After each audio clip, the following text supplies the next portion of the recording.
మార్కెట్లకి మరొకసారి big shock తగిలింది. బంగారం వెండి ధరలు మరోసారి అమాంతంగా పెరిగిపోయాయి.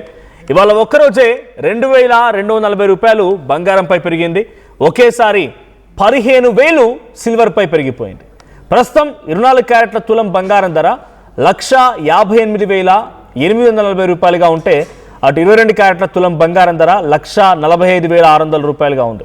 ఇక కిలో వెండి ధర 3 లక్షలకు పైచిలకు చేరింది. అంతర్జాతీయ పరిణామాలతో ఈ ధరలో కీలకంగా మార్పులు జరుగుతూ ఉన్నాయి. సో ఒకే రోజు సుమారుగా 15,000 రూపాయలు వెండిపై పెరిగింది. అటు బంగారం పైన 2,200 అంటే సుమారుగా 2,240 రూపాయలు పెరగడంతో ఈ చేంజెస్ కనబడుతూ ఉన్నాయి. సో ఇంటర్నేషనల్ మార్కెట్స్ వీటిని డిసైడ్ చేస్తే అందరికి తెలిసిందే. సో బంగారం వెండి ధరలు మరోసారి ఈ రకంగా పెరగడం పైన ఆ బంగారం ప్రియుల్లో కాస్త ఆందోళన వ్యక్తమవుతోంది. ఇటీవల భారీగా పతనమైంది ఈ రెండింటి కూడా.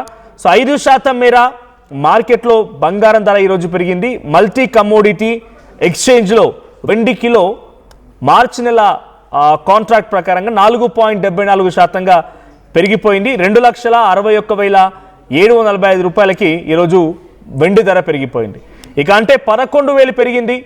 10 గ్రాముల మేలిమి పసిడి ధర ఏప్రిల్ కాంట్రాక్ట్ 1.3% పెరిగి 1,57,540 రూపాయలుగా కొనసాగుతోంది. ఇక బంగారం వెండిలో ఇటీవల భారీ కరెక్షన్లు కారణంగా ధరలు దిగొచ్చాయి. ఆ తర్వాత మళ్ళీ అమాంతంగా ఒకటేసారి పెరిగిపోయాయి. వెండి ఏకంగా సగం వరకు పతనమైంది, కానీ మళ్ళీ అదే స్థాయిలో రెక్కలొచ్చి పెరిగిపోతోంది. దీంతో కనిష్టాల వద్ద అంటే చాలా లీస్ట్గా ట్రేడ్ అవుతూ ఉన్నాయి రెండు కూడా. సో డాలర్ విలువ పతనం కావడము మరో కారణంగా ఉంది. ఇంటర్నేషనల్ కాన్సిక్వెన్సెస్ అన్ని కూడా దీనిపై ఎఫెక్ట్ చూపిస్తూ ఉన్నాయి. చైనా సెంట్రల్ బ్యాంక్ వరుసగా 10వ నెల కూడా పెద్ద మొత్తంలో గోల్డ్ని పర్చేస్ చేసింది. సెంట్రల్ బ్యాంక్స్ గోల్డ్ని మొత్తాన్ని రిజర్వ్స్గా పెట్టేసుకొని దాచిపెట్టడం, కొనుగోలు చేయడంతో ఇటువంటి ప్రభావాలు కనబడుతున్నాయి. ఈ వారం మరింతగా కొంత పెరిగే అవకాశం ఉంది. సో అమెరికా ఉద్యోగ అవకాశాలు, ఇన్ఫ్లేషన్కి సంబంధించిన అంశాలు, ఫెడరల్ రిజర్వ్కి సంబంధించిన అంశాలన్నీ కూడా ఈరోజు ఈ 1 వీక్లో డిసైడ్ అయ్యే అవకాశం ఉంది. కాబట్టి ఇంకా చాలా ఫ్లక్చుయేషన్స్ ఉండే అవకాశం కూడా ఉంది. బంగారం వెండి ధరల్ని పెద్ద ఎత్తున ఇవి ఎఫెక్ట్ చేయవచ్చు. సో ఈ రెండింటికి గోల్డ్ అండ్ సిల్వర్కి సంబంధించినటువంటి ఫ్లక్చుయేషన్స్ కనబడుతూ ఉన్నాయి. సో రీసెంట్ డేస్లో చాలా వరకు పతనమైంది. ద టాప్ మోస్ట్ కనిపించింది 4,16,000 రూపాయలు బహుశా టు మై నాలెడ్జ్ సిల్వర్ ధర. ఈరోజు అది సుమారుగా 3 లక్షల వరకు ఉంది. అటు బంగారం 1,90,000 వరకు చేరింది. ఈరోజు 1,58,000 ఉంది. సో మొన్నటి వరకు ఇది 1,40,000, 1,48,000 వరకు కూడా వెళ్ళింది. 1,50,000 వరకు కొంత కొట్టుమిట్టాడింది. మళ్ళీ అమాంతంగా మన వారం రోజుల నుంచి ఈ రోజు వరకు సుమారుగా 7,000 రూపాయలు అంటే రోజుకి యావరేజ్గా 1,000-1,500 పెరుగుతూనే ఉంది కంటిన్యూస్గా. సో ఈ సీక్వెన్స్ అన్నీ కూడా గోల్డ్ ప్రియులకి కొంత షాక్ అనే చెప్పాలి. ఇప్పుడు వచ్చేవన్నీ కూడా శుభకార్యాలు ఉన్నాయి. కంటిన్యూస్గా గోల్డ్ పర్చేస్ చేసే అవకాశం ఉంది. ముఖ్యంగా తెలుగు రాష్ట్రాల వివాహాలకి ఇతర శుభకార్యాలు అన్నిటి కూడా గిఫ్ట్స్గా ఇచ్చే అవకాశం కూడా ఉంటుంది. కాబట్టి వీటి ధరలు పెరగడంతో వారంతా కూడా ఆందోళనకు గురవుతున్నారు. సో ఏదేమైనా continuous exchange of gold rates పెద్ద ఎత్తున ఎఫెక్ట్ చూపిస్తూ ఉన్నాయి. ఇంటర్నేషనల్ కాన్సిక్వెన్స్ అన్ని కూడా దీనిపై ప్రభావం చూపిస్తూ ఉన్నాయి. ఇది ఇంకా పెరిగే అవకాశం ఉంది. 1,80,000 వరకు చేరే అవకాశం ఉంది. 1,50,000 నుంచి 1,80,000 మధ్యలోనే గోల్డ్ రేట్స్ అన్ని కూడా ఫ్లక్చువేట్ అయ్యే అవకాశం ఉంది. సో ఆర్టీఐ మీకు చెప్పుకొచ్చింది ప్రాబబిలిటీ అంటే ఏ స్థాయిలో అయితే నిచ్చెనలా పెరిగిపోయిందో ఆ స్థాయిలో పడిపోతుంది. సో ఇప్పుడు మళ్ళీ నిచ్చెనలాగా పెరుగుతూనే ఉంది, మళ్ళీ పడిపోయే అవకాశాలు ఉన్నాయి. అంతేగాని డైరెక్ట్గా రాకెట్ లాగా పెరిగిపోయి అక్కడే ఫ్లక్చువేట్ అయిపోయి అక్కడే కొనసాగే అవకాశం లేదు. సో ఇక్కడ మళ్ళీ ప్రాఫిట్ మేకింగ్ కోసం ఆలోచిస్తున్న వారు ఇప్పుడు తగ్గింది కదా మళ్ళీ పెరుగుతుంది కదా అని చెప్పి కొనుగోలు చేయడం పెరిగిపోయింది. సెంట్రల్ బ్యాంక్స్ రిజర్వ్స్ రూపంలో కొనుగోలు చేస్తున్నాయి. ఇన్వెస్టర్స్ ఇన్వెస్ట్ చేస్తున్నారు. చాలామంది కూడా దీంట్లో ఇన్వెస్ట్ చేయడం మూలంగా పెరిగిన తర్వాత మళ్ళీ మనం వాటిని అమ్మేసుకుంటే దొరుకుతాయి కదా, డబ్బులు వస్తాయి కదా అనే రకంగా ఇన్వెస్ట్ చేస్తున్నారు. సో ప్రాఫిట్ మేకింగ్ కోసం. తర్వాత FOMO fear of missing out అనేటువంటి కారణంగా చాలామంది కూడా ఇది పెరిగిపోతుందేమో. ఈరోజు 1,58,000 ఉంది. రేపటికల్లా అది మళ్ళీ 1,70,000 అవుతుందేమో, 75 అవుతుందేమో అని చెప్పి ఈ రోజే కొనుగోలు చేయాలని చాలామంది బల్క్గా కూడా కొనుగోలు చేస్తున్నారు. ఇవన్నీ ఫ్యాక్టర్స్ ఒక ఫ్యాక్టరే గోల్డ్ రేట్స్కి కారణమైందని చెప్పలేం. చాలా మల్టిపుల్ ఫ్యాక్టర్స్ అన్నీ కూడా రీజన్స్ అవుతూ ఉన్నాయి. సో ఇప్పుడు మల్టిపుల్ ఫ్యాక్టర్స్ అన్నీ కలిపి ఈరోజు గోల్డ్ ధర 1,58,840 రూపీస్గా డిసైడ్ అయింది. సో ఇప్పుడు సిల్వర్ పైన 15,000 పెరిగితే గోల్డ్ పైన 2,240 రూపాయలు పెరిగిపోయింది. ఎస్ నా కొలీగ్ సచిన్ ఉన్నారు మనతో పాటుగా ఫోన్ లైన్లో. Sachin, so gold rates fluctuate అవుతూ ఉన్నాయి. లీస్ట్గా మొన్నటి వరకు వచ్చింది 1,50,000 దగ్గర ఫ్లక్చువేట్ అయింది. అప్ అండ్ డౌన్ చూసాం. మళ్ళీ ఇది పుంజుకుంది 158 ఉంది ఈరోజు.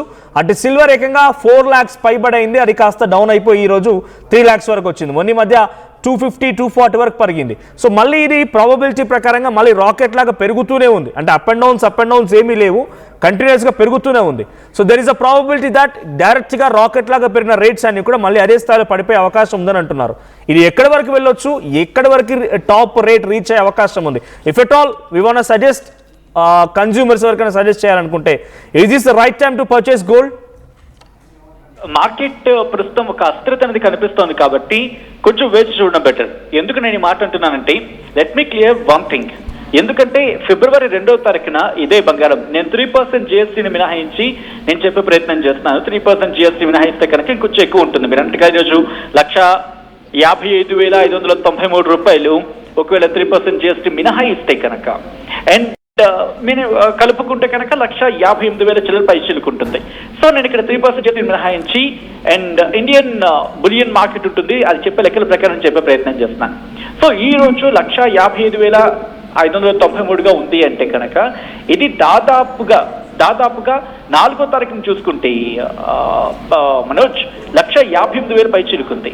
అంటే ఈ ఫ్లక్చువేషన్ గురించి మాట్లాడుకున్నప్పుడు ఎగ్జాక్ట్గా జనవరి 30న 1,60,000 పై చిలుకు వెళ్ళిపోయింది. అంతకన్నా ముందు 1,76,000కి వెళ్ళింది. అంతకన్నా ముందు కొంచెం మళ్ళీ తగ్గింది. అంటే మార్కెట్ ఫ్లక్చువేషన్ లో ఉంది. ఈ ఫ్లక్చువేషన్ ఉన్నప్పుడు కాస్త ఎక్కడో చోట స్టేబుల్ అయ్యే అవకాశం ఉంటుంది. అంటే ప్రస్తుతం ఒక్కసారి నేను ఆ సీక్వెన్స్ చెప్పే ప్రయత్నం చేస్తున్నాను. ఎందుకంటే కమ్సే అంటే తక్కువ కనీసం ఒక 2 వారాలు వెనక్కి వెళ్ళే ప్రయత్నం చేద్దాం. వెళ్ళినప్పుడు 27 జనవరి 1,59,000, అంటే ఆ తర్వాత 1,63,000, 1,76,000, 1,68,000, ఆ తర్వాత మళ్ళీ 1,53,000కి పడింది, 1,42,000కి పడింది, మళ్ళీ అక్కడ పుంజుకుని 1,50,000కి వెళ్ళింది, 1,58,000కి వెళ్ళింది, 1,53,000కి వెళ్ళింది, అంటే మళ్ళీ పడింది, మళ్ళీ ఆ తర్వాత 1,51,000కి పడింది. ఈ రోజు మళ్ళీ పుంజుకుంది. బహుశా రేపు మాపు మళ్ళీ తగ్గినా పెద్దగా ఆశ్చర్యపడాల్సిన అవసరం లేదు. అలా అని చెప్పి ఇప్పటికిప్పుడు హడావుడి పడిపోయి మనం మళ్ళీ అమ్మేసుకున్నాం అంటే కనుక you have to wait and see. Because ఈ రోజు పెరగకపోవచ్చు కానీ భవిష్యత్తులో గోల్డ్ ఎప్పుడు పెరిగే అవకాశం ఉంటుంది. వెరస్ కమ్స్ టు సిల్వర్ కూడా అలాగే ఉంది. ఈ రోజు దాదాపుగా 2,61,775 రూపాయలకి చేరుకుంది కేజీ అంటే. కానీ దానికి సంబంధించి మాట్లాడుకున్న క్రమంలో ఒకవేళ అదే 27 జనవరికి తీసుకుంటే 3,42,507 రూపాయలు ఉంది. ఆ తర్వాత పీక్స్ కి చేరుకుంది. ఇంకా అక్కడి నుంచి పెరుగుతూనే ఉంది. 3,61,821 రూపాయలకి చేరుకుంది. ఆ తర్వాత 3,85,933 రూపాయలకి చేరుకుంది. ఇక ఆ తర్వాత 3,57,000 పడిపోయిన తర్వాత అప్పుడు కంగారు పడ్డారు, ఒకవేళ ఇది పడుతుందేమని చెప్పి. అలా పడినట్టుగానే పడుతూ ఉంది. 26కి చేరుకుంది. అంటే 2,66,000కి చేరుకుంది. ఆ తర్వాత 2,36,000కి చేరుకుంది, మళ్ళీ పుంజుకుంది. 2,50,000కి చేరుకుంది.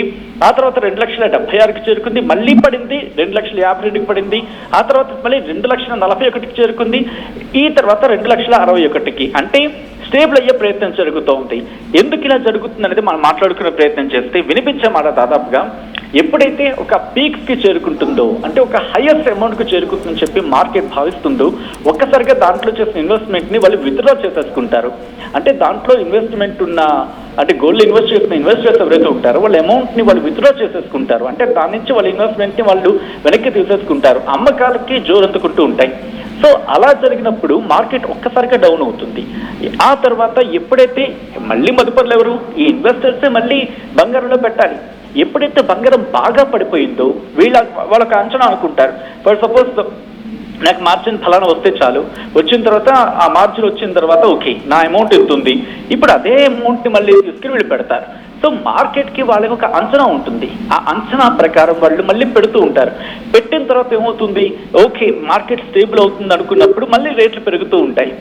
సో అప్పుడు కొత్తగా వచ్చే ఇన్వెస్టర్స్ కాస్త ఆలోచించే ప్రయత్నం చేస్తారు. మళ్ళీ ఇదేమవుతుంది, ఒక స్టెబిలిటీకి వచ్చేంత వరకు కూడా, అంటే ఇన్వెస్టర్స్ డబ్బులు తీయడం, మళ్ళీ పెట్టడం, మళ్ళీ తీయడం, మళ్ళీ పెట్టడం, ఇది జరిగే అవకాశం ఉంటుంది. కాబట్టి ఇప్పుడు మార్కెట్ ఒక వాట్ షుడ్ ఐ సే, ఒక స్టెబిలిటీకి వచ్చేంత వరకు కూడా ఫ్లక్చువేషన్స్ కనిపిస్తాయి. బహుశా ఈ ఆటుపోట్లుగా మాట్లాడుకుంటే కనుక Sachin, as of now there is a hike, చాలా డిఫరెన్స్ ఉంది. లాస్ట్ 1 వీక్ నుంచి ఇప్పుడు చాలా డిఫరెన్స్ ఉంది. చాలా మేజర్ గా పెరుగుతుంది ప్రతిరోజు. అది అప్ స్కేల్ ఉంది కానీ ఎక్కడ కూడా ఫ్లక్చువేట్ అనేట్టుగా లేదు. సో కరెక్షన్ ఉంది మనోజ్. అంటే ఫిబ్రవరి 4వ తారీఖున ఇదే బంగారం 1,50,000, అంటే బహుశా 1,60,000 పైచలు కనుక్కోవచ్చు మనం. ఆ తర్వాత మళ్ళీ 53కి పడింది, 51కి పడింది, ఆ తర్వాత ఈ రోజు మళ్ళీ పెరిగింది. కాబట్టి ఈ అప్స్ అండ్ డౌన్స్ అనేవి మనం చూస్తూ ఉంటాం. ఎప్పుడైతే ఒక్కసారిగా మార్కెట్ బాగా పైకి ఎగబాకినా లేకపోతే కిందకి పడిపోయినా మార్కెట్ అనేది ఒక స్టెబిలైజ్గా రావడానికి కొంత టైం తీసుకుంటుంది. వచ్చిన తర్వాత అది సస్టైన్ అవుతూ ఉంటుంది. అప్పుడు పెరుగుతున్న క్రమం బట్టి ఓకే మనం ఇన్వెస్ట్ చేయాలా లేకపోతే విత్డ్రా చేసుకోవాలి అనేది మనకు అర్థమైపోతుంది. అంటే ఇన్వెస్టర్స్గా అంటే రెగ్యులర్గా ఫాలో అయ్యే వాళ్ళకి అర్థమైపోతుంది. సో ఎప్పుడైతే ఒక స్టెబిలిటీ వస్తుందో ఆ తర్వాత దాన్ని ఊహించుకొని చేసుకోవచ్చు. బట్ యాజ్ ఆఫ్ నో ఉన్న సిచ్యువేషన్లో మాత్రం ఒకవేళ ఎవరైనా కొనాలనుకుంటే బహుశా 1-2 రోజులు వేచి చూడడం మంచిది. ఎందుకంటే గత వారం రోజులుగా మనం సినారియో చూసినప్పుడు కాస్త పడుతూ లేస్తోంది అండ్ పడితే మాత్రం గట్టిగానే పడుతోంది. ఏకంగా 7,000 రూపాయలు 7,000 పైచీలకు పడుతోంది.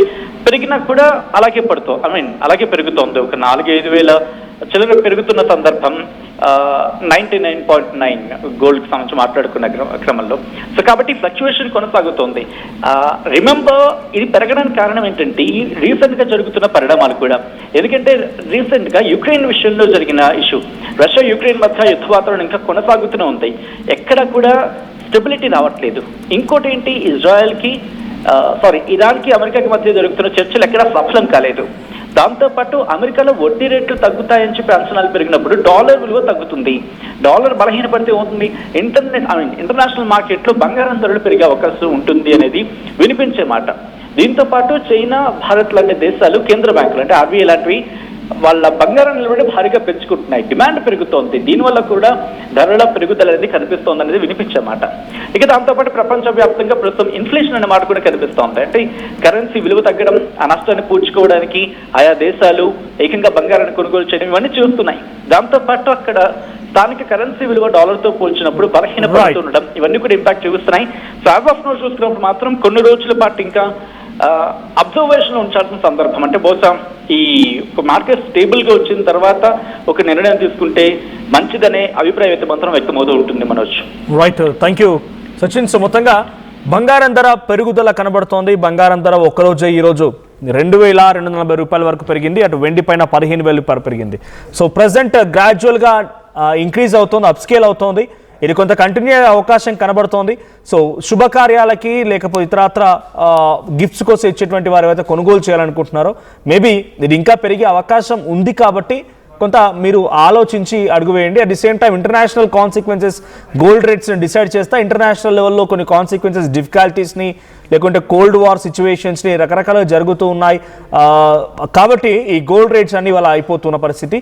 సో డాలర్ రేట్ కూడా పతనమైపోవడం కూడా దీనికి ప్రభావం చూపిస్తోంది. సో రీసెంట్ డేస్లో ఇంకొన్ని డెసిషన్స్ కూడా తీసుకోబోతోంది అమెరికా. సో అవి కూడా ఇప్పుడు దీనిపై ప్రభావం చూపించే అవకాశం ఉంది. సో చూద్దాం మరి ఎటువంటి విధంగా గోల్డ్ రేట్స్ పెరుగుతాయనేది. సో మీకు గుర్తుంటే కనుక మీరు కొనుగోలు చేసినప్పుడు గోల్డ్ రేట్ ఎంత ఉండేది, ఈ రోజు వరకు ఎంత చేంజ్ అయింది, ఈ డ్రాస్టికల్ చేంజ్ పైన మీరేమనుకుంటున్నారో కామెంట్ చేయండి.